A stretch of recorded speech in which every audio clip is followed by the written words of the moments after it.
Bienvenue sur le podcast Légitime, le podcast déculpabilisant pour toi qui t'es déjà senti trop ou pas assez. Moi c'est Clémentine, je suis coach confiance et estime de soi et je t'accompagne à reconnecter avec qui tu es, assumer ta personnalité et enfin te libérer du regard des autres. Mon objectif, que tu fasses péter tous tes verrous, que tu oses être toi et que tu ailles à fond vers la vie de tes rêves. Retrouve chaque semaine des conseils, des clés, des retours d'expérience pour booster ta confiance et comprendre enfin que tu as de la valeur et que tu es légitime. Alors, tu es prête ? Aujourd'hui sur Légitime, j'avais envie d'être encore un petit peu dans la prolongation des derniers épisodes, notamment sur le style de l'attachement. Et aujourd'hui, j'avais envie de te parler de quelque chose qui me semble aussi indispensable à connaître et à comprendre pour soi, déjà, pour se connaître soi, mais aussi pour améliorer les relations qu'on a avec les autres, et notamment avec nos conjoints, conjointes. Et donc, j'avais envie de te parler, et t'en as peut-être déjà entendu parler, sans savoir ce que c'est exactement, sans vraiment comprendre ou sans vraiment chercher, mais je vais te parler des 5 langages de l'amour. Et avant de commencer, si le podcast t'aide, si le podcast te plaît d'une manière ou d'une autre, je t'invite vraiment à me laisser une note et ou un avis sur ta plateforme préférée. Si t'es sur Deezer, je sais que tu peux pas, donc viens me le dire sur Instagram, ça me fera trop plaisir. Mais je t'invite vraiment à le faire, ça aide à faire découvrir le podcast et surtout à aider d'autres personnes à mieux se comprendre. Donc les 5 langages de l'amour, ça a été mis en évidence par Gary Chapman, qui a écrit un livre là-dessus, c'est un auteur, c'est un conseiller conjugal, et qui a remarqué qu'il y avait 5 grosses catégories de façon d'exprimer son amour et de façon d'aimer recevoir de l'amour. Et c'est vachement intéressant à mettre en lumière parce que c'est vrai que c'est quelque chose que je dis beaucoup, très souvent à mes coachés, que c'est important de comprendre le langage de l'autre parce que c'est pas parce qu'on parle français l'un et l'autre, et tu m'as sûrement déjà entendu dire ça dans d'autres épisodes, mais c'est pas parce qu'on parle français l'un et l'autre qu'on va forcément se comprendre. Parce que bon, ça va faire un petit peu répétition, mais en fonction de l'éducation qu'on a reçue, des expériences qu'on a vécues, de la culture dans laquelle on vit, etc., et de la manière dont on a observé nos parents se comporter, par exemple, on va pas du tout avoir la même perception de la vie, du monde, des autres et de comment se comporter avec les autres. On n'a pas forcément la même maturité émotionnelle non plus, la même intelligence émotionnelle, etc. Donc en fait, tout ça mis bout à bout, ça fait que même si on parle le même langage, on se comprendra pas forcément. Enfin, c'est vraiment un truc à comprendre, c'est ne jamais partir du principe que parce que l'autre parle la même langue, il va forcément nous comprendre. Parce que l'autre, c'est notre conjoint, notre conjointe, il doit absolument tout comprendre de nous, tout comprendre ce qui se passe dans notre tête. Et ça marche avec notre patron, nos amis, enfin c'est exactement la même chose. Et donc dans son livre, Gary Chapman, il parle de ces langages de l'amour parce que il explique qu'au début, dans une relation, tu sais, c'est un petit peu la lune de miel, c'est un petit peu l'amour rend aveugle. Hein, tout est beau, tout est merveilleux, la personne elle est exceptionnelle, on voit aucun défaut, ou alors on en voit quelques-uns, mais en fait, on va les trouver mignons. Genre, ah, bon, c'est pas grand-chose. S'il y a que ça, c'est ok et tout. C'est bon, ça me dérange pas. Ouais, c'est vrai, il est pas très bavard, il exprime pas trop ses émotions, mais en vrai, on passe tellement des bons moments que c'est pas un problème. Enfin, franchement, on est trop bien ensemble, c'est l'homme de ma vie, etc., etc. Donc, vraiment la lune de miel. Et dans son livre, il parle d'une étude qui a été faite comme quoi cette lune de miel, elle durerait environ 2 ans, plus ou moins 2 ans. Et à partir de ces 2 ans, tu vas commencer à ouvrir les yeux, entre gros guillemets, et il y a des choses qui vont commencer à apparaître.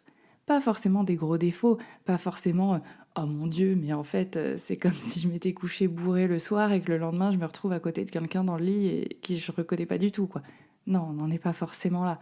Mais en fait, tu vas commencer à ouvrir les yeux parce que ça va s'atténuer, ce petit côté lune de miel. Et en soi, c'est pas du tout une mauvaise chose, hein. C'est juste que là, tu vas commencer à voir d'autres choses. On va commencer à rentrer dans la vie réelle, entre gros guillemets, dans peut-être les contraintes du quotidien, les responsabilités du quotidien, peut-être le couple un petit peu différemment finalement, qui va être confronté à d'autres choses. Et peut-être que toutes ces petites choses, toutes ces petites frustrations, tous ces petits défauts que tu disais « ouais, ça va, c'est mignon, c'est pas grave », peut-être que là, ils vont prendre plus d'importance parce que vous allez vous retrouver, je sais pas, dans une difficulté financière ou dans une difficulté dans votre couple ou avoir un deuil à gérer ou que sais-je. Et que là, toi, tu vas sentir que c'est important, ça serait important de discuter et qu'en face, tu vas te retrouver face à un mur et que là, ça va commencer à t'ouvrir des questions, à t'ouvrir des questionnements sur « ah mince, comment on fait si on n'arrive pas à gérer ? Parce que autant avant ça me dérangeait pas, mais là si on n'arrive pas à gérer dans cette situation, ça va devenir compliqué. Et si on parle toujours pas, comment on va faire pour améliorer les choses ? Et c'est là que ça finit par creuser de la frustration, de la rancœur, etc. Et que si on n'apprend pas à communiquer avec l'autre et à exprimer nos propres besoins, nos propres limites, et à parler donc le fameux langage de l'amour, c'est là que potentiellement le couple peut se terminer ou en tout cas devenir un petit peu tendu. Parce que vraiment l'idée dans le livre, c'est d'expliquer que finalement l'amour, en fait la période lune de miel, c'est quelque chose que tu ne contrôles pas. C'est vraiment, tout est assez hormonal, ton corps décide, ton corps a envie d'aller vers telle ou telle personne, et tu y vas, mais en fait t'es pas vraiment conscient de ce qui se passe. Il n'y a pas vraiment de réflexion, de recul, il n'y a pas de choix. C'est assez inconscient, ça se fait assez naturellement. Et que quand tu sors de cette phase lune de miel, là en fait l'amour, ça va être un choix. Ça va vraiment être un choix. Qui tu choisis d'aimer au quotidien ? Avec qui tu choisis de nourrir une relation ? Avec qui tu choisis de créer quelque chose ? Il y a vraiment cette idée de choix. Parce qu'à un moment donné, et justement dans les situations difficiles, il y aura un choix à faire. C'est est-ce qu'on fait les choses ? Est-ce qu'on choisit d'avancer ensemble, d'essayer de trouver des solutions ? Est-ce qu'on choisit de s'aimer malgré les difficultés et donc de mettre des choses en place ? Ou est-ce qu'on se dit non, j'ai pas envie d'affronter ça, j'ai pas envie de faire d'efforts, j'ai pas envie de subir ça, j'ai pas envie d'essayer, et qui fera que potentiellement on ira se diriger vers une relation qui semble mieux combler nos besoins ou être moins compliquée. Et tu sais, on l'a déjà entendu cette phrase, que à l'époque, les couples ont essayé de réparer, d'améliorer, etc. Et aujourd'hui, c'est « Ah, ça marche pas, ça me saoule, je me casse ». Bon, je sais pas si c'est vrai dans les faits, je t'avoue, j'ai pas cherché de chiffres là-dessus, et je sais pas s'il y en a, mais en tout cas, c'est un peu l'idée, c'est qu'à un moment donné, il va falloir faire un choix. Parce qu'un couple, une relation amoureuse, ou même amicale finalement, c'est pas évident, et ça s'entretient. Et donc, quel choix tu vas faire ? Et les langages de l'amour entrent dans cette idée de faire un choix au quotidien pour entretenir la relation. Parce qu'en fait, on va toujours avoir besoin, on va toujours chercher, et on a toujours cette envie, en fait, d'être aimé par quelqu'un qui choisit de nous aimer, qui voit en nous, en fait, une personne digne d'être aimée. Parce que personne n'a envie d'être aimé, entre guillemets, juste parce que c'est les hormones qui ont dicté que, toi, tu seras quelqu'un qui potentiellement pourra m'aider à procréer. Parce que c'est un peu ça l'idée, à la base, mais je pense que dans toute relation, on a envie d'être choisi. Je sais pas ce que t'en penses, mais moi, personnellement, j'aime me dire que oui, j'ai été choisie, et peu importe mes petits défauts, mes petits trucs relous et tout, cette personne me choisit malgré ça parce qu'elle m'aime, parce que je peux être aimée avec tout ça. Donc bon, je suis désolée, je te fais une longue introduction, mais en même temps, c'est pour que tu comprennes un petit peu l'importance et pourquoi il a rédigé ce bouquin aussi à la base. Parce que justement, les couples, en fait, en sortant de cette lune de miel, au bout d'un moment, ils se comprenaient pas. Et ils avaient l'impression que, putain, je comprends pas. Avant, dans notre relation, c'était super, il était aux petits soins, il était comme ci, comme ça. Et depuis qu'on est mariés ou depuis quelques mois, il se passe plus rien, c'est plus du tout comme avant, je comprends pas, on se comprend plus, etc. Voilà où je voulais en venir à la base, quand même, mais tu me connais, je pars sur des épisodes qui sont censés être courts, quoique celui-là, non, j'ai rien dit, mais après, je vais au fil de ma conversation et j'ai envie de te donner le max d'informations, donc nous y voilà. Et donc, il explique, dans son livre, qu'on a tous des langages de l'amour différents. Donc, c'est-à-dire que on a tous une manière dont on préfère être aimé. Une manière qui va plus nous parler qu'une autre. Une manière qui va nous faire dire « Ah, si telle personne, elle fait ça, je sais qu'elle m'aime. Je sais que je compte pour elle. Je sais que j'ai de l'importance pour elle. » Et on a une manière, du coup, d'exprimer aussi notre amour, mais qui est assez en lien avec la manière dont on pense être la manière d'exprimer son amour. Et donc, sans plus tarder, je vais te parler de ces 5 langages. Et je vais commencer par le premier. Alors, il n'y a pas d'ordre précis, je commence juste par ça. Qui sont les paroles valorisantes. Et dans ces paroles valorisantes, il classe plusieurs catégories, et notamment les paroles bienveillantes, ou tout simplement ce qu'on pourrait appeler des compliments. Waouh, t'es super belle comme ça. Ouais, j'adore ton dessin. Ouais, j'adore ce que t'as fait là. C'est super, t'es merveilleux. J'adore ton sens de l'humour, etc., etc. J'apprécie que t'aies sorti les poubelles. Vraiment, je suis reconnaissante que t'aies fait ça pour moi. Voilà, tout ça, ce sont les paroles bienveillantes. Ça peut aussi être des paroles d'encouragement. Hein, quand t'es avec ton conjoint et que tu sens qu'il y a quelque chose qui est important pour lui, un projet qui est important, voilà, il prépare un marathon, ou il va essayer d'aller chercher une augmentation ou une nouvelle responsabilité dans son travail, ou il veut se lancer dans quelque chose mais il n'ose pas, bah ça va être ces paroles de «Allez, je suis sûre, tu peux le faire, t'as les ressources, t'as les capacités, moi je crois en toi, je doute pas de ton potentiel». Tu vois, tout ça, ce sont des paroles valorisantes, encourageantes. Et l'idée, il précise dans l'encouragement, mais c'est pas de mettre la pression pour qu'il fasse quelque chose que toi, tu as envie qu'il fasse. Hein. Par exemple, l'idée, si jamais tu as l'impression que ton mec, il a pris du poids et que tu te dis, ah, ça serait bien qu'il maigrisse, aller lui dire, ouais, ça serait bien que tu fasses du sport, allez, vas-y, je suis sûre, t'es capable. Ça, c'est pas de l'encouragement si lui, il n'a pas ce souhait, ce désir de perdre du poids et de faire du sport. L'idée, c'est d'encourager vraiment sur quelque chose dont il a envie.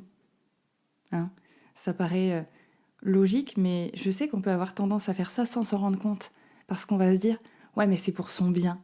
Et dans ce cas-là, en fait, c'est pas de l'encouragement, c'est pas valorisant pour lui. C'est toi qui penses que c'est pour son bien. Mais en soi, si lui, il t'a rien demandé, ben t'as pas à pousser. Parce que c'est lui qui sait s'il a envie ou pas. Peut-être que ça viendra plus tard, mais si le désir ne vient pas de lui, il n'y a pas à pousser. Évidemment, là, je dis lui, hein, ça peut être elle, hein, t'as bien compris l'idée. Hein. Si le désir vient pas de la personne, ben t'as pas à pousser. Là, il n'y a rien à encourager. Par contre, si la personne, elle te le dit, mais qu'elle ose pas, elle sait pas par où commencer, etc., oui, là, tu peux y aller, les paroles valorisantes, on y va, les encouragements, on croit en son potentiel, on a confiance en la personne. Et puis, tu peux avoir juste des paroles aimables, dans le sens, le ton que tu vas employer quand tu lui parles, la manière dont tu lui parles, la façon de demander. Je veux dire, il y a une différence entre dire vas-y, va sortir les poubelles, la bouche ton cul, et j'apprécierais, ça serait top si tu pouvais aller sortir les poubelles. Juste ça, en fait. Ce qui en vient à un autre type de parole qu'il appelle la parole humble. Et là, dans l'idée, c'est que quand tu communiques avec l'autre, c'est de faire des requêtes, c'est de faire des demandes et de ne pas avoir des exigences. Parce que le problème, quand tu exiges quelque chose, et donc notamment sortir les poubelles, ben en fait, tu te places comme si toi, tu étais son parent, sa mère, son père, comme si tu étais son parent et que lui, c'était l'enfant. C'est un peu comme si tu lui disais bah, va ranger ta chambre. Hein. Si tu lui dis va sortir la poubelle, c'est exactement pareil que va ranger ta chambre. Et là, ça place pas dans une dynamique saine de relation et encore moins de relation de couple. Et en plus, je le sais, j'ai beaucoup de coachés qui me disent ouais, j'ai l'impression d'être sa mère, j'ai l'impression de... Oui, mais attention du coup à comment tu communiques avec la personne. Alors attention, je sais que c'est aussi méga frustrant hein, si t'as l'impression que tu demandes que ça et que ça n'arrive pas. Mais en fait, c'est complexe hein, les relations humaines. Mais si déjà toi t'es dans l'exigence, eh ben t'es en train de prendre le rôle de la mère sans t'en rendre compte peut-être. Et alors oui, peut-être que la personne qui partage ta vie va finalement sortir la poubelle parce que tu auras exigé, parce que tu auras insisté, etc. Mais en fait, du coup, ça ne sera pas une preuve d'amour. Sa réponse à lui, je dis lui, hein, mais sa réponse à lui, ça sera de la crainte. En fait, il agira par crainte ou par culpabilité ou par c'est bon, elle va me foutre la paix comme ça si je le fais. Mais à aucun moment, ça sera de l'amour. À aucun moment, il ou elle comprendra que toi, ça te ferait vraiment plaisir qu'il sorte la poubelle. Que pour toi, ça serait une preuve d'amour, une preuve de considération, une preuve que tu te sens écouté s'il sortait la poubelle. L'idée là-dedans, c'est vraiment que la personne, elle agisse par amour et pas par peur, pas par crainte, pas par agacement, tu vois, ou par blasement. Je sais pas si ça se dit. Hein, mais c'est que la personne, elle agisse par amour, parce qu'elle comprend l'importance que ça a pour toi. Donc, je sais que c'est pas évident, que ça peut paraître complexe dans la vie réelle, mais en fait, parfois, il faut se faire un petit peu violence, il faut se faire un petit peu violence dans la manière dont on communique et vraiment observer comment on communique et l'impact que ça peut avoir. Même si on a l'impression que c'est bon, je demande pas grand-chose, mais en fait, parfois, on se rend pas compte de ce qui se passe en face et que Peut-être le langage qu'on utilise pour la personne n'est pas celui qu'il est capable de comprendre le mieux. Et donc si ton langage de l'amour, ce sont les paroles valorisantes, toi, tu te sentiras aimé quand tu reçois des compliments, quand tu reçois des demandes qui sont bien faites, tu te sentiras aimé quand tu reçois des encouragements, du soutien de la part de ton conjoint, quand tu recevras peut-être des compliments, t'es belle ma chérie, c'est super ce que tu fais, j'apprécie que tu fasses, que tu accomplisses tes rêves ou peu importe. Toi, si ton langage de l'amour, c'est les paroles valorisantes, c'est sûrement ça que tu attends. En deuxième langage de l'amour, on a les moments de qualité. C'est-à-dire que là, tu vas aller chercher, si ton langage de l'amour, c'est les moments de qualité, tu vas aller chercher à avoir des moments ensemble avec ton conjoint et des moments de qualité, c'est-à-dire que tu n'as pas juste envie qu'il soit présent. Je veux dire, un moment de qualité, c'est pas vous êtes tous les deux sur le canapé à regarder Netflix. Toi, ce que tu vas chercher, c'est avoir un moment où en fait dédié rien qu'à vous deux, rien qu'à votre couple, rien qu'à toi et le partage que tu peux avoir avec lui. C'est avoir des conversations de qualité, c'est-à-dire que vous allez pouvoir partager vos pensées, vos envies, vos sentiments, vos désirs, sans vous interrompre, sans être interrompu non plus par le téléphone, parce que pour toi, un moment de qualité, c'est peut-être on discute ensemble, on prend un petit apéro là le soir, on discute ensemble et il n'y a pas de téléphone. Parce que si tu regardes ton téléphone, pour moi, c'est un signe que ça ne t'intéresse pas. Et donc, pour aller plus loin, que tu ne m'aimes pas.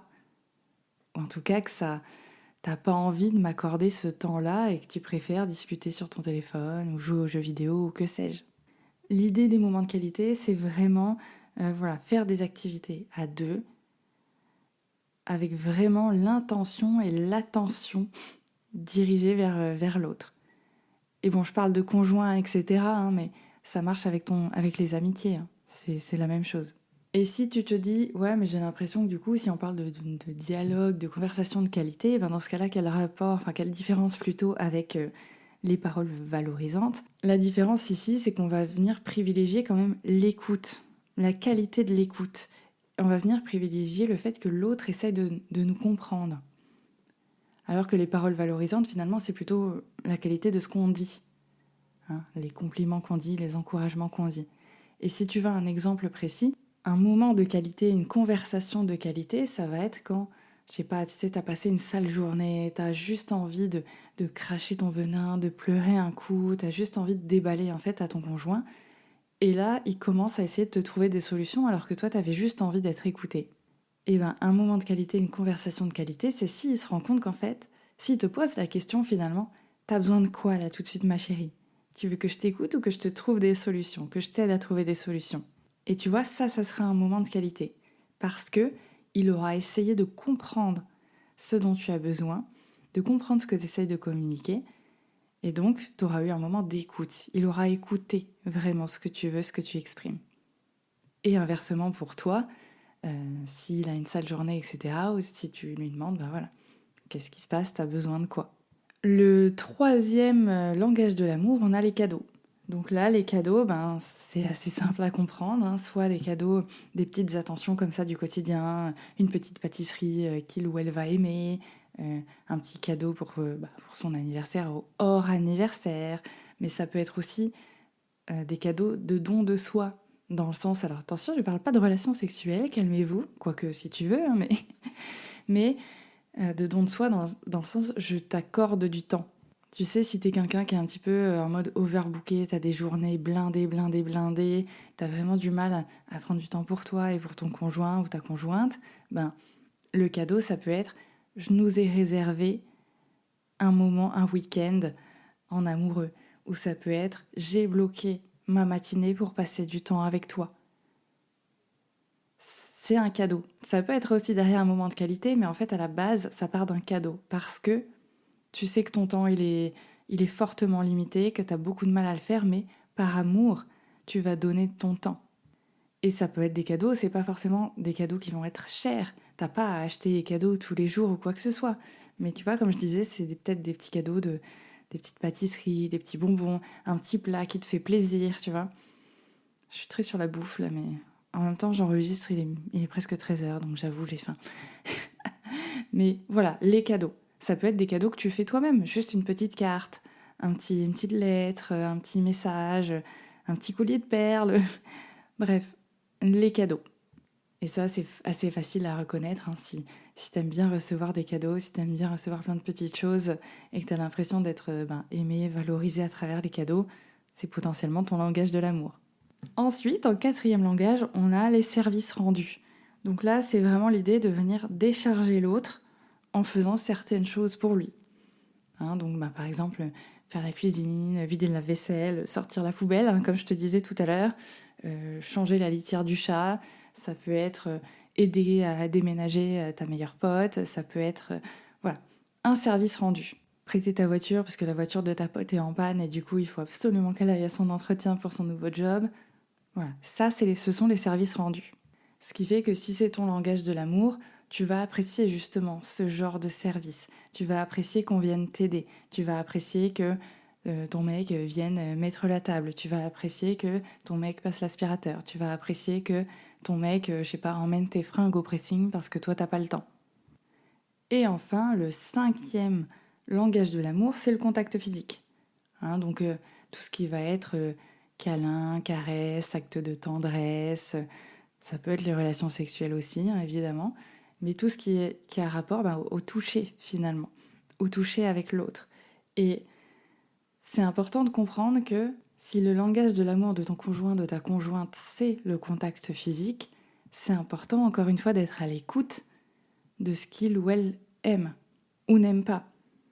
Hein, parce que c'est pas parce que toi, il y a quelque chose qui te fait plaisir que ça sera la même chose pour elle ou lui.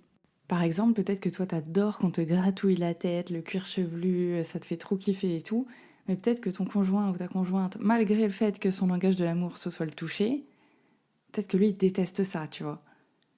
Et donc l'idée, c'est que si t'as envie d'agir, de communiquer dans son langage de l'amour, l'idée, c'est de comprendre qu'est-ce que lui, il aime. Est-ce que c'est les papouilles sur les bras? Est-ce que c'est les bisous dans le cou? Est-ce que c'est juste un câlin calé sur le canapé, etc. Peu importe, hein, mais c'est de vraiment comprendre qu'est-ce que lui ou elle aime. Surtout si toi, ton langage de l'amour, c'est pas ça. Voilà, l'idée, ça va être vraiment d'être à l'écoute. Et inversement, hein, si toi, ton langage de l'amour, c'est ça, évidemment que l'idée, c'est que toi, tu communiques ce que tu aimes et que il ou elle, lui, apprenne ce que tu aimes aussi. Hein. On est bien d'accord. Hein.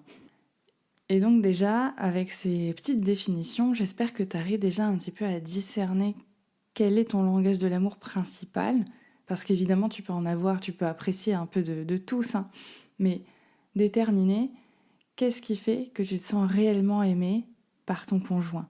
Qu'est-ce qui, au moment de la période lune de miel, justement, parce que c'est peut-être là que ça ressort le mieux, qu'est-ce qu'il faisait ou te disait, ou qu'est-ce qui se passait et que tu te disais ah mais il est tellement génial, j'adore ce qu'il fait pour moi, ça, je me sens tellement aimée quand il fait ça. Et je dis pas que ça s'est arrêté, hein, peut-être qu'il continue à faire ça, mais tu vois, c'est si t'as des doutes, si t'as du mal à voir, peut-être que si t'as l'impression qu'il y a des choses qui ne se font plus et qui te manquent, ça peut te donner des indices sur ton langage de l'amour. Donc qu'est-ce que j'adorais au début de notre relation et qui fait peut-être plus, ou alors au contraire, qu'est-ce qui fait et que j'adore et que j'aime trop et que c'est vraiment là où je sens que je suis aimée. Par exemple, peut-être qu'il te fait des cadeaux et que tu trouves ça cool, ça te fait plaisir, mais que si t'en faisais pas, ça serait pas très grave. Par contre, peut-être que le fait qu'il lâche son téléphone pour passer une soirée avec toi, ça te procure vraiment du bonheur, une sensation d'être aimé, et que si jamais il le fait pas, là tu te sens vraiment frustré, tu te sens mal, tu te sens rejeté. Ce qui peut t'aider aussi à découvrir ton langage de l'amour, mais aussi le langage de l'amour de ton conjoint, c'est vraiment comme je le disais tout à l'heure, regarde les reproches que potentiellement tu lui fais à lui et les reproches que potentiellement il te fait à toi. Parce que ça en dit beaucoup justement sur la sensibilité de chacun, sur ce qu'on attend de l'autre, pour qu'il vienne combler nos besoins affectifs, nos besoins émotionnels. Parce que dans le bouquin, j'ai oublié de te le préciser, mais finalement, Gary Chapman, il parle de ça, il parle des réservoirs émotionnels. Dans le sens où, dans un couple, si l'autre n'arrive pas à venir remplir ton réservoir émotionnel, justement avec des moments d'amour, au bout d'un moment, ton réservoir est vide. Et c'est vrai que ça crée des tensions dans le couple. Parce que ton besoin d'être aimé, il n'est pas comblé. Et si les deux réservoirs de chaque côté sont vides, bah évidemment que ça va créer des tensions, des malentendus, des incompréhensions, des non-dits, etc. Donc pourquoi c'est important d'écouter aussi les reproches? C'est parce que ça va te permettre de comprendre, ah, peut-être que pour lui, son langage de l'amour, ce à quoi il est sensible, c'est les services rendus. Et que moi, en fait, depuis toujours, ce que je fais, c'est que je suis vraiment très tactile, très physique. Je fais plein de câlins, plein de bisous. Je fais plein de petits moments voilà, à deux, comme ça. Mais qu'en fait, du coup, lui, ça ne lui parle pas et qu'il a l'impression que je ne fais rien pour le couple.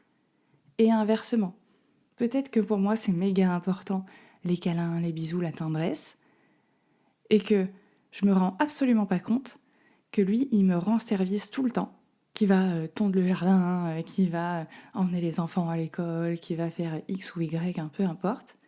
Mais que comme moi, pour moi, ça, c'est pas important, enfin, pour moi, c'est pas des gestes d'amour, bah, j'ai l'impression qu'il fait rien.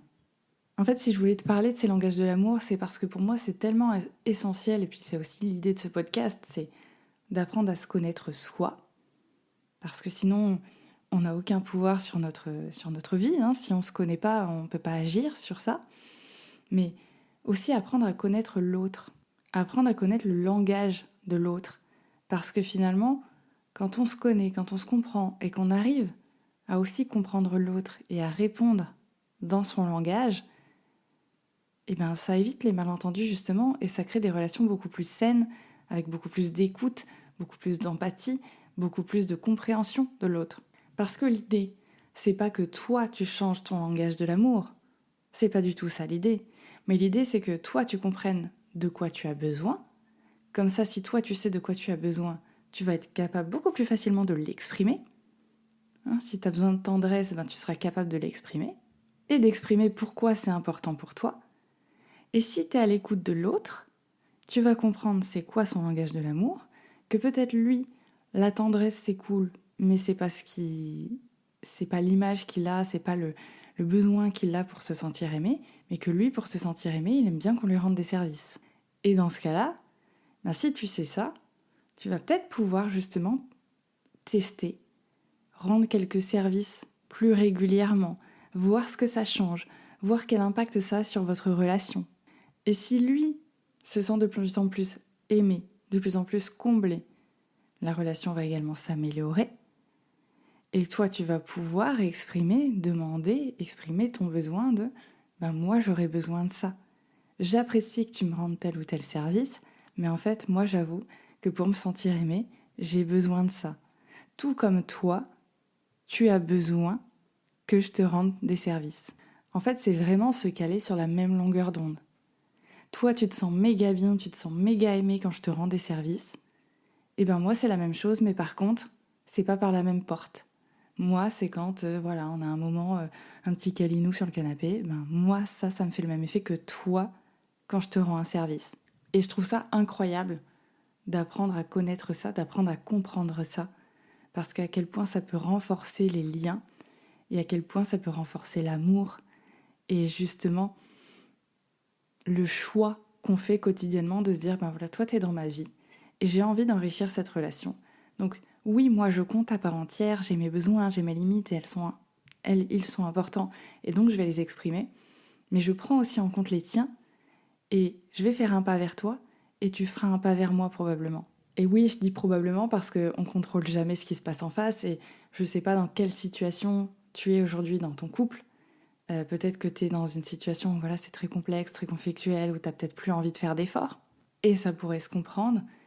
Mais dans ce cas-là, c'est toujours la même chose. La question à se poser, c'est qu'est-ce que je veux? Est-ce que je veux redonner quand même une dernière chance à mon couple? Et dans ce cas-là, je vais essayer, je vais tester. Et dans son livre d'ailleurs, hein, il donne un exemple comme ça d'une femme qui qu'en peut plus en fait de son mari parce qu'elle ne se sent pas aimée. Mais il lui dit, écoutez, vous avez repéré le langage de l'amour de votre conjoint, vous allez essayer. Vous allez essayer d'y répondre, vous allez essayer d'agir plus souvent dans son langage de l'amour et on va voir ce que ça change. On va voir quel impact ça a si vous faites les efforts, si vous vous adaptez à son langage de l'amour et si lui, il finit par, du coup, s'ouvrir et s'ouvrir à votre langage de l'amour. Parce que l'idée, c'est ça, hein. c'est pas de se plier complètement au langage de l'amour de l'autre et de négliger le sien, pas du tout. Attention, on ne se sacrifie pas. Mais s'il propose ça, c'est parce que on ne contrôle que soi-même. Donc, si on a envie de donner une chance au couple, malheureusement, ou heureusement, c'est nous qui allons devoir prendre les devants. Parce que, je le répète, une personne qui n'a pas envie de changer ne changera pas parce qu'on lui demande. Elle change parce qu'elle en a envie. Donc, là, la personne, elle contrôlait qu'elle-même. Donc, elle s'est dit, ok, je vais tester. Je vais m'adapter, je vais tester, je vais répondre à son langage de l'amour et on va voir. Et au bout de quelques temps, parce que oui, ça se fait pas en un jour, son conjoint, il s'est rendu compte qu'il y avait du changement. Il s'est rendu compte qu'il se sentait plus valorisé, plus aimé dans le couple, etc. Et à ce moment-là, elle a pu, elle, faire sa demande. Moi, j'ai besoin de ça. Est-ce que tu penses que... Et ça a fonctionné. Je dis pas que c'est universel, on est bien d'accord, tout dépend du contexte, de la situation des personnes, mais ça a fonctionné. Parce que parfois, il suffit d'un petit changement d'un côté pour qu'en face, l'autre se sente valorisé. Peut-être qu'en face, l'autre se rende compte que, en fait, elle n'est pas contre moi, c'est pas de la mauvaise volonté, juste peut-être on se comprenait pas. Et du coup, elle fait des efforts envers moi, ça change, ça va mieux entre nous, je vais faire des efforts moi aussi. Peut-être que parfois ça sera pas le cas, mais dans ce cas-là, il faut aussi se poser les questions, qu'est-ce que j'accepte ou pas dans mon couple? Et est-ce que je veux continuer dans une relation où en fait la personne en face n'a pas envie de changer, ne ressent pas le besoin, et bon, ça c'est d'autres questionnements, mais en même temps ça t'aide à y répondre. Là-dessus, j'aurais envie de rajouter 2 choses au moins. C'est que la première chose, c'est aussi important d'être, comme dans tout, et c'est ce que je vois tout le temps avec mes coachés, mais d'être précise dans tes demandes, dans ce que tu as envie. Justement, quand tu vas poser ta question, moi, pour me sentir aimée, j'ai besoin de moments de qualité. Il faut être précise. C'est-à-dire qu'il va pas falloir dire, j'ai envie que tu passes du temps avec moi. Parce qu'en fait, toi, tu sais ce que tu as envie de dire, tu sais ce que tu as envie qu'il se passe, mais lui, surtout, si vous avez jamais eu vraiment l'habitude de répondre à ça, il va pas trop savoir. Et donc, il va peut-être te dire, c'est bon là, regarde, on passe du temps ensemble, là, je suis à côté de toi. Et toi, ça va t'agacer, ça va t'énerver, tu vas te sentir pas écouté, pas respecté, rejeté, et ça va mettre fin à tous les efforts. Et clairement, c'est pas ce qu'on cherche. Donc, l'idée, c'est vraiment toujours d'être la plus précise possible. Parce qu'encore une fois, c'est pas parce que c'est clair pour toi que c'est clair pour la personne en face. Donc, si pour toi, passer du temps avec lui, ça veut dire peut-être aller au cinéma samedi soir, regarder tel film, ta demande, ça doit être ça. Est-ce que tu penses qu'on pourrait aller au cinéma samedi soir à telle heure pour aller voir, Deadpool? Je te donne cet exemple parce que je l'ai vu passer à la télé tout à l'heure, mais voilà. Sois précise. Même si ça te paraît du bon sens, de la logique, etc., sois précise. Dans un autre livre, j'avais lu justement quelque chose par rapport à ça, où la femme demandait, je te l'ai peut-être déjà donné comme exemple, mais voilà, la femme demandait à son mari d'arrêter de travailler tard le soir, de passer son temps au bureau. Sous-entendu, viens passer du temps avec ta famille. Il a arrêté de passer son temps au bureau, il a dit « ouais, c'est vrai, t'as raison ». Qu'est-ce qu'il a fait? Il est parti au golf à la place. Ça paraît absurde, mais en même temps c'est vrai, c'était pas explicitement dit qu'elle voulait qu'il passe du temps avec sa famille. Elle lui a juste dit « arrête de travailler tard le soir ». Donc on s'en fout que ça paraisse absurde. Moi je t'invite à tester. Je t'invite à tester, à être déjà plus précise dans ce que tu demandes, dans ce que tu veux, et tu verras déjà, je pense qu'il y aura du changement. La deuxième chose, c'est que j'ai parlé avec l'une d'entre vous sur Insta, et qu'elle me parlait des langages de l'amour, et elle me dit, moi maintenant aujourd'hui je cherche un homme qui a le même langage de l'amour que moi. Parce que ça sera plus simple. Moi je connais le mien, je sais que j'ai besoin de ça, donc si au moins j'ai quelqu'un qui a le même langage, on va pas se poser de questions, on va pas s'interroger, on sera satisfaits tous les deux. Et en soi, bien sûr que je comprends la réflexion, parce qu'au moins, voilà, il n'y a pas de recul à prendre, c'est évident, vous appréciez les mêmes choses. Mais comme je le disais tout à l'heure, c'est pas parce que vous parlez le même langage, quand bien même vous avez le même langage de l'amour, ouais, je sais, c'est chiant, ça complique et tout, il y a toujours tout quelque chose de complexe, mais c'est pas parce que vous avez le même langage de l'amour que vous avez les mêmes critères. Qu'est-ce que je veux dire par là? Moi, je te parlais tout à l'heure des gratte-gratte sur la tête, mais par exemple, si on prend l'exemple des services rendus, dans le bouquin, il parle de ça, il y a un couple qui avait ce même langage de l'amour, le service rendu. Sauf que, pour le monsieur, les services rendus, ce qu'il attendait de sa femme pour se sentir aimé, c'était, qu'elle passe l'aspirateur, qu'elle prépare le repas le soir, etc. Pour elle, un service rendu, pour qu'elle se sente aimée par son mari, c'était que lui aille laver la voiture, aille changer les couches des enfants, etc. Ce qui fait que, si lui, il vidait le lave-vaisselle, ça n'entrait pas dans les services rendus que la femme considérait comme être un service de l'amour. Si elle allait changer la litière du chat, c'est un service rendu, mais si c'était pas dans ses critères à lui, c'était pas considéré comme un geste d'amour envers lui. Ça peut paraître tout bête là encore, ça peut paraître débile. Tu pourrais te dire, un service c'est un service. Mais non, parce qu'on a tous et toutes une perception différente. On a tous des attentes différentes. Tu vois, un cadeau, c'est pareil. Si ton conjoint il t'offre un bijou alors que t'en portes jamais, mais qui se dit, je sais pas, dans les films c'est comme ça, les femmes elles aiment les bijoux, je suis sûre que ça lui fera plaisir, elle en porte pas, mais peut-être qu'elle ose pas en acheter, etc. Ou qu'elle attend que je lui en offre, il va t'offrir ce cadeau et toi tu vas être déçu. Alors que peut-être si t'avais acheté une plante verte, t'aurais adoré. Peut-être que les cadeaux que toi t'attends, c'est justement qu'ils t'accordent du temps. Ils fassent un don de soi. Et que si tu fais un cadeau justement un bijou, tu vas te dire putain mais c'est pas ça que je voulais. On a tous nos attentes et nos perceptions. Et ça me permet de rebondir sur le fait que tout ça c'est aussi dicté par les modèles qu'on a reçus dans notre vie. Si t'as vu tes parents qui étaient justement très dans le service rendu, il faut faire ci, ou un homme doit faire ça pour choyer sa femme, une femme doit faire ça pour choyer son homme, etc., tu l'as peut-être intégré comme c'est comme ça qu'on montre de l'amour. Ou c'est peut-être que en faisant des cadeaux qu'on offre de l'amour. Il y a beaucoup de personnes qui font ça, beaucoup de parents qui font des cadeaux en se disant mes enfants je les aime, je leur offre des cadeaux. Et tu le vois dans certains films en plus, tu sais, le père absent qui va offrir des cadeaux pour essayer de compenser et de montrer son amour. Mais en fait, si le langage de l'amour de l'enfant, c'est les paroles valorisantes ou les moments de qualité, il en aura rien à foutre de ton cadeau. Oui, peut-être ça fera un peu plaisir, un peu sourire, mais au bout de 5 minutes, il y jouera plus. J'ai une autre personne qui me disait, moi pendant longtemps j'ai rejeté le langage de l'amour, les services rendus. J'avais pas envie que ce soit mon langage de l'amour parce que j'ai vu mes parents être comme ça et en fait c'était pas bien, c'était pas une relation saine, c'était pas ce que je cherchais, ça me faisait pas rêver du tout, je trouvais pas ça romantique du tout.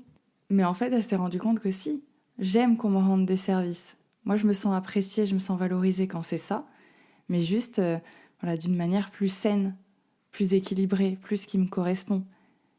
Donc oui, c'est vrai que quand tu réfléchis à ton langage de l'amour, il y a peut-être quelque chose qui est déjà très évident pour toi et c'est génial, mais il y a peut-être des choses à déconstruire, des petites choses à réfléchir, à se dire est-ce que ça, j'ai vraiment besoin de ça pour être aimée ou est-ce que j'ai l'impression que c'est ça qu'il faut?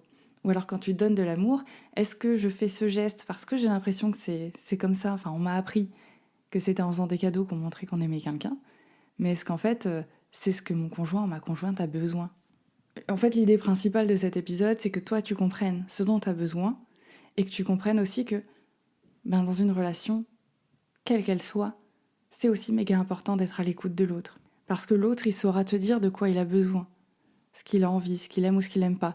Et même si c'est à travers un reproche, ouais, ça fait chier parce que t'as pas envie de t'en prendre plein la tronche, mais si t'es prête à écouter, t'en apprendras plein de choses. Et du coup, ça pourra faciliter après les conversations, les échanges. Peut-être que t'arrêteras d'être constamment tactile si tu sais qu'en fait, peut-être que ton conjoint il veut une parole valorisante. Peut-être que tu feras un petit peu plus de compliments, tu vois. T'arrêteras pas d'être tactile, mais peut-être que tu feras un peu plus de compliments. Voilà. Tu mettras les efforts, en fait, l'énergie au bon endroit. Et donc, j'ai fait quand même une sacrée parenthèse, mais en fait, ce que je te disais, c'est que non, ça sera pas forcément plus simple d'avoir quelqu'un en face de toi qui a le même langage de l'amour. Alors oui, probablement qu'il y aura quand même des facilités à se comprendre, en tout cas, de pourquoi c'est important pour soi. Mais comme il y a aussi des critères différents, ça sera important d'aller écouter ces critères-là. Et que, comme j'ai répondu à cette personne sur Instagram, je lui ai dit « Est-ce que c'est pas un peu dommage de chercher uniquement des personnes qui ont le même langage de l'amour que toi, puisqu'en plus, il y aura peut-être des différences aussi là-dedans, alors qu'il y a peut-être d'autres personnes avec qui ça pourrait grave matcher, qui n'ont pas le même langage de l'amour, mais qui ont une intelligence émotionnelle, une maturité émotionnelle assez forte assez développé pour que il puisse être à ton écoute et que toi, tu puisses être à son écoute. Parce qu'en fait, pour moi, c'est ça qui va vraiment jouer aussi. C'est quoi l'intelligence émotionnelle, la maturité émotionnelle de la personne. Bien sûr que si la personne en face de toi, elle veut faire aucun effort, que c'est toujours toi le problème, et que quand bien même tu aurais essayé l'exercice dont je parlais tout à l'heure de allez, pendant plusieurs semaines, voire plusieurs mois, j'essaye de répondre à son langage et on va voir si ça change quelque chose et s'il finit par écouter le mien. Si la personne, il n'y a rien qui change au bout de ces semaines de tests, ben ouais, là effectivement, la question elle va se poser. Est-ce que je veux être avec cette personne? Puisque de toute façon, les efforts sont que dans un sens et mes besoins ne sont pas respectés. Oui, là la question elle va se poser. Si la personne elle a l'immaturité, la maturité émotionnelle d'une huître, bien sûr que ça va se poser. Pour se préserver soi. Mais si la personne en face, elle est ouverte, elle comprend pas forcément tout de suite, ça va peut-être lui paraître aberrant de se dire quoi ah ouais, pour toi t'as besoin qu'on te rende des services pour te sentir aimé. Ah ouais, chelou et tout, bon. Mais si la personne elle est ouverte à la discussion, à la compréhension, ben dans ce cas-là, ça sera pas un problème. Que vous n'ayez pas le même langage. Chacun fera les efforts parce que chacun, encore une fois, fera le choix de l'amour, fera le choix d'agir par amour et non pas par peur, par crainte, par force. Et qu'évidemment, ça sera jamais parfait, tout ne sera jamais tout beau, tout rose, etc. Mais si elle a la maturité pour, il y aura toujours moyen de trouver des solutions, des adaptations, etc. Tu vois ce que je veux dire? Je pense que tu vois ce que je veux dire. Donc je vais mettre fin à cet épisode, parce qu'il commence à être long. J'espère qu'il t'aura plu, j'espère qu'il t'aura aidé, j'espère que j'aurai été assez claire. Vraiment, si tu as des questions, je t'invite à venir me les poser sur Instagram, parce que ça sera beaucoup plus simple. Voire même de prendre un rendez-vous, un café découverte qui est offert, qui est sans engagement, mais dans lequel on pourra parler de ta situation, de où tu en es aujourd'hui. Et si tu as envie d'aller plus loin, bien sûr qu'on pourra voir ça en accompagnement, puisque c'est ce que je vois avec beaucoup de mes coachés, la connaissance de soi, pour être capable d'exprimer tes besoins, savoir ce que tu veux, ce dont tu as besoin, et notamment ton langage de l'amour. Et derrière, comment j'apprends à communiquer avec l'autre, à prendre en compte l'autre, pour qu'enfin on puisse se comprendre et qu'on puisse avoir une relation saine dans une bonne dynamique. Donc dans tous les cas, si tu as aimé l'épisode, si tu en veux plus, si tu veux que je détaille plus, si tu veux peut-être même que j'en fasse un atelier, je t'invite à me le dire sur Instagram notamment, ou à me laisser un avis sur Spotify ou Apple Podcast, et on verra ce qu'on peut faire. Sur ce, je te souhaite une très bonne journée, et à la semaine prochaine sur Légitime.